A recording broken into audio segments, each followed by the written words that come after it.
Provo at the 4th District Juvenile Court. Cameras were not allowed inside, but we did get some video of some of the key players in this case coming in and out of the courthouse. Take a look here.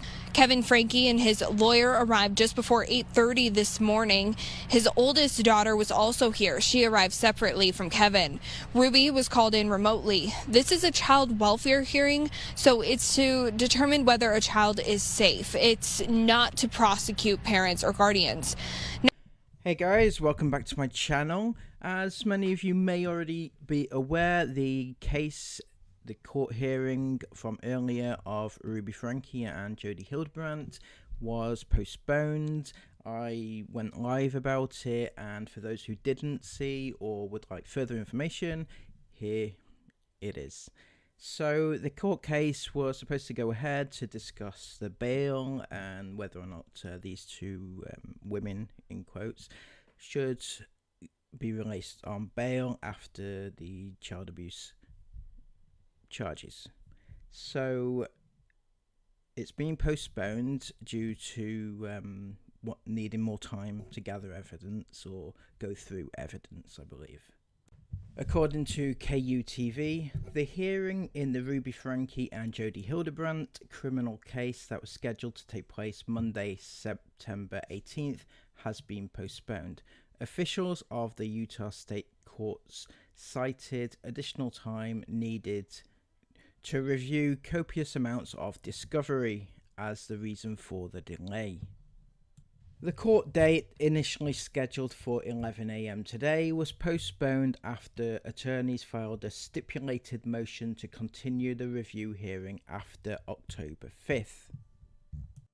It was previously confirmed that Judge John Walton of the 5th District Court in St. George would discuss whether the two women would be allowed out on bail in this hearing. So, as you can see here, the case has been deferred until sometime after October 5th. The exact date has not been specified just yet, so we're just going to have to wait and see. In the meantime, these two women, in quotes, will have to remain in jail until that time of the bail hearing to see where they stand. And yeah, good luck to them.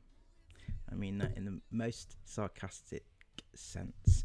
Now, also on the same day was a child welfare case for Ruby Franke's children, and this was to determine whether or not there should be media coverage surrounding this particular case in the juvenile courts. So this is what actually happened on this one.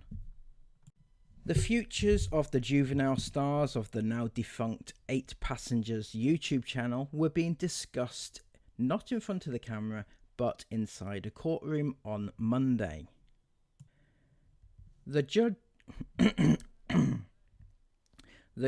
overseeing Kevin and Ruby Franke's child welfare case asked for comments on whether the proceedings ahead should be the proceedings which concerned children that had been growing up on a YouTube channel that had amassed more than 2 million followers should be made public. Attorney Virginia Blanchard, who is representing the Franke's children, asked for the case to be private, telling the court, "We're talking about children's sensitive information." The comment came after a suggestion early in conference that members of the media and perhaps even adult daughter Shari Franke be removed from the courtroom due to the sensitive matters before this court that involves juveniles. So that's interesting. They're including Shari in whether or not they should be excluded from the courtroom, even though she's part of the family dynamic. Judge Bazell said she wants to look at this from all perspectives and that the court has interest in the value of being transparent. She added she wants to take more time to consider this question of privacy from all angles, consider limiting access, but also wanted to ensure the court remained transparent moving forward. A pre-trial date was set for October 17th. A mediation date was planned for October 11th, though it would have to be attended in person by both parties. So there we have it. That is the child welfare case, which is separate to the criminal case, which is involving Ruby and Jody, which was postponed. The child welfare case is to determine the welfare of the children, obviously, so it's only involving Ruby and Kevin in this. Now, as for who is best to look after the kids, they are trying to determine this also, and Kevin Franke's lawyer seems to suggest that it should be Kevin that gets to look after the kids because he is such an amazing father. Just what the court said. We're just, as we said in the beginning, we're just working toward trying to get this family healed and get these kids back where they should be. They need to be with a family member, preferably Kevin, and that's what our goal is. We're working hard, Kevin and I, to convince the state that he's an incredible father, as he was before all this happened. Of course, it's highly debatable whether or not Kevin actually was an incredible father before all this actually happened, and because we've all seen the footage of what he was like, colluding with his lovely wife Ruby, and he didn't come across as an amazing father, very much culpable, the same as Ruby was. So there's that. I mean, they may have deleted the videos on YouTube, but we all remember. We do remember. We don't forget these sort of things.